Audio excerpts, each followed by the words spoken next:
तीसरा, ये मत भूलें कि आप कहां से आए हैं। आपकी सफलता, आपकी कमजोरी, आपका दुख और आपकी तकलीफ, ये सब बीते वक्त का परिणाम है जो आपके आज का अहम हिस्सा बन चुका है। लोग हमेशा अपना एक बेस्ट वर्जन दूसरों के सामने प्रेजेंट करने की कोशिश करते हैं। वो अपनी पिछली स्टोरी को मिटाने की कोशिश करते हैं। वो खुद को बेहतर दिखाने के लिए अपने आप को पॉलिश करते हैं। लेकिन जब तक इससे कोई नुकसान न हो, ये कोई बुरी बात नहीं है। पर अगर आप अपनी आइडेंटिटी छिपाने के लिए कुछ ऐसा कर रहे हैं जिससे दूसरों को नुकसान हो सकता है, तो यह गलत है। खुद को बेहतर साबित करना और एक अच्छे वर्जन के साथ लोगों के सामने रखना नेचुरल सी बात है। लेकिन हर बार आप अपनी असली चमक को खोते जाते हैं। आप अपनी असली पहचान को भी खो सकते हैं। आप जिंदगी को पूरी जिंदादिली से नहीं जी सकते अगर आपने इस बात को मानने से इनकार कर दिया कि आप कौन हैं और कहां से आए हैं, आप कहां से बिलोंग करते हैं। अपनी आइडेंटिटी, अपनी जड़ को याद रखना बहुत जरूरी है। अपॉर्चुनिटी आती है, इसका फायदा उठाकर हम कुछ नया सीखते हैं, लेकिन बीते वक्त को भूलना सही नहीं है। अपने आप को बाहर निकालने का तरीका अगर गलत हो तो आपकी पर्सनैलिटी भी चेंज हो सकती है। यही कारण है कि आप में सहानुभूति, दया और लोगों को समझने की काबिलियत में कमी दिखाई देती है। अगर आप यूनिवर्सिटी में अपना पहला साल यूं ही छोड़ देते हैं तो आप अपने साथ क्या करना चाहते हैं इस बारे में सही निर्णय नहीं ले पाते। अगर आप ग्रेजुएशन के बाद अपनी पहली जॉब छोड़ देते हैं तो आप जिंदगी में सेल्फ डेवलपमेंट का जरूरी लेसन सीखते हैं। 20 की उम्र में अगर आपने डिवोर्स ले लिया तो यह आपको बताता है कि आप अपने रिलेशनशिप के साथ एक्चुअल में क्या चाहते हैं। बीते वक्त में भी आपके लिए बहुत कुछ अच्छा हो सकता है, बहुत कुछ पॉजिटिव हो सकता है। आपके साथ कुछ ऐसा हो सकता है जिससे आप आगे सीख सकें, अनुभव कर सकें। इसीलिए अपने दिमाग को अपने पास्ट की सच्चाई के लिए खुला रखें। अपने साथ ईमानदार रहें। अगर आप अपनी पास्ट की सच्चाई को दूसरों के साथ शेयर नहीं करना चाहते, कोई बात नहीं, लेकिन अपने आप के साथ ईमानदार रहें। आपके बीते वक्त की स्टोरी आपको बहुत कुछ सिखा सकती है। आप लाइफ के उस पार्ट से भी बहुत कुछ सीख सकते हैं जहां पर आपका अनुभव जिंदगी को लेकर बहुत बुरा रहा हो। अपनी कहानी बाहर आने दें। अपनी डायरी में उन इवेंट्स के बारे में लिखें जो आपकी जिंदगी में बहुत मायने रखते हैं। उन इवेंट्स के बारे में भी लिखें जिन्हें आप शायद भूल गए हैं। आपकी डायरी में आपकी जिंदगी के हर एक कोने का एक रफ डायग्राम होना चाहिए, जिसे आप अपनी मिनी ऑटोबायोग्राफी भी कह सकते हैं। जब आप अपनी जिंदगी का हर एक एपिसोड लिखें तो खुद से कुछ सवाल पूछें। पीछे मुड़कर देखें कि आपने क्या पाया, उसके बारे में सोचें और उसे लेकर आप आज कैसा महसूस करते हैं वो भी समझें। ये मेरी जिंदगी को किस तरह से प्रभावित कर सकता है, ये सवाल पूछें।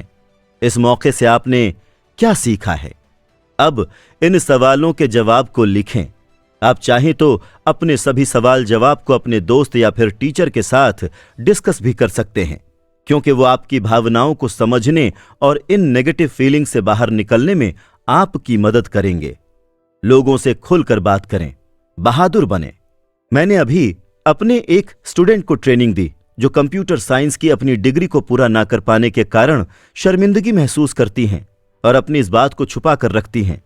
उन्होंने पिछले कई सालों से इस बात को छुपा कर रखा था, पर मेरे समझाने पर वो खुलकर इसे एक्सेप्ट करने लगी और वो ये भी समझ पाईं कि इस फेलियर का उनके करियर में कितना पॉजिटिव इम्पैक्ट रहा है।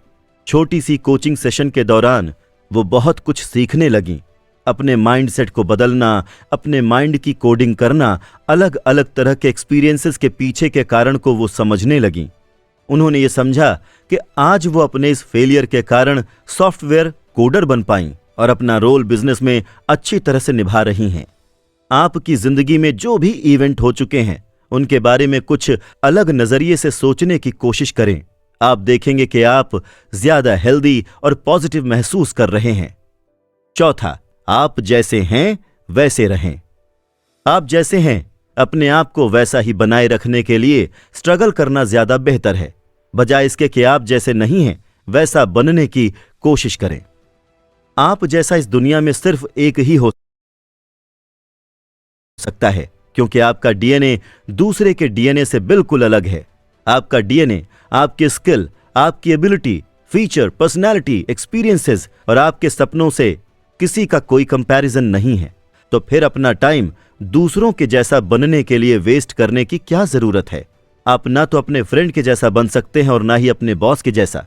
आप जैसे हैं वैसे अच्छे हैं, इसीलिए कुछ बातें जरूर याद रखें। वो आज जैसे भी हैं, वो उनके सपने, उनके लक्ष्य और उनकी जर्नी का परिणाम है। उन्होंने जो कुछ भी हासिल किया है वो उनकी पसंद, उनकी मेहनत और उनके लिए गए निर्णय का रिजल्ट है। क्या वो अपनी पर्सनैलिटी और अपने आप की तुलना किसी और से करते होंगे? सफल लोग अपने आप को जैसे वो हैं वैसे ही एक्सेप्ट करते हैं। वो अपनी ही कार्बन कॉपी को बेहतर बनाने की कोशिश करते हैं, बजाय दूसरों की तरह बनने के। वो स्ट्रगल करते हैं ताकि अपना ही बेस्ट वर्जन निकाल सकें। वो जिंदगी में किसी और की कॉपी बनना पसंद नहीं करते। जो आप हैं उसी पर काम करें। आप जैसे हैं वैसे ही बने रहने के लिए भी एफर्ट और साहस की जरूरत होती है। इसलिए आप जैसे हैं अपने आप पर काम करें। अपने निर्णय, अपनी चॉइस से खुद को खींचने की जरूरत नहीं है। आपको अपने भाई, बहन, फ्रेंड, बॉस किसी को भी कॉपी करने की कोई जरूरत नहीं है। आप अपने सपने, अपने ख्वाबों के पीछे जाएं और अपना बेस्ट वर्जन निकालने की कोशिश करें।